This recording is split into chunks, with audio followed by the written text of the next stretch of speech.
माता पिता भाई बहन जब अपने घर से बेटी की विदाई करते हैं तो कहते हैं हम तो गंगा नहा लिए।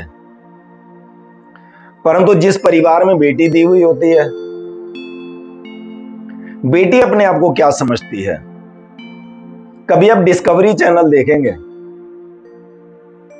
तो हिरन के बच्चे के ऊपर जैसे जंगली भेड़िए टूट पड़ते हैं चारों तरफ से,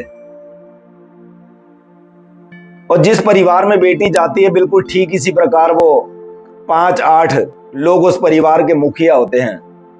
उसे लगता है कि हमारे माँ बाप ने हमें जंगली भेड़ियों के हवाले कर दिया। क्यों? क्योंकि वो सुबह से लेकर शाम तक उस प्रैक्टिकल से गुजरती है। चाहे वो बेटी जितना मर्जी ज्ञान लेकर के साथ में आई हो कि बेटी पराया धन होती है, हमने भी ये दिन देखे हुए, माता पिता भी समझाते हैं बेटियों को मुंह बंद रखना होता है। तरह तरह के ज्ञान लोग दे करके उन्हें भेजते हैं और बाद में भी देते हैं जब वो परेशान होती है अपने ससुराल में। अगर उस बेटी ने अपना घर बचाना है तो उसका क्या काम में आएगा? माता पिता तो रोज जाएंगे नहीं, उसका केवल और केवल स्वयं का ज्ञान काम में आएगा। स्वयं का ज्ञान, केवल और केवल, कुछ भी ज्ञान में उस समय नहीं आया, चाहे आएगा बिल्कुल ठीक इसी प्रकार जिस दिन आपके जीवन में विपरीत समय आएगा, जिस दिन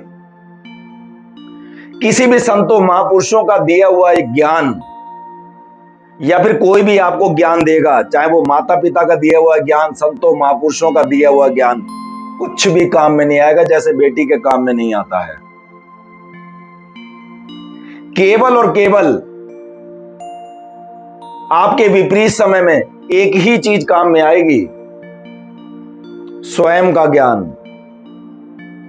कुछ भी, जितना मर्जी आपने संतों महापुरुषों को अपने जीवन में सुन रखा हो, ज्ञान में आपके जो है प्रैक्टिकल ज्ञान, केवल और केवल वो काम में आएगा। ये है भक्तों की वाणी, ये है भक्तों की वाणी।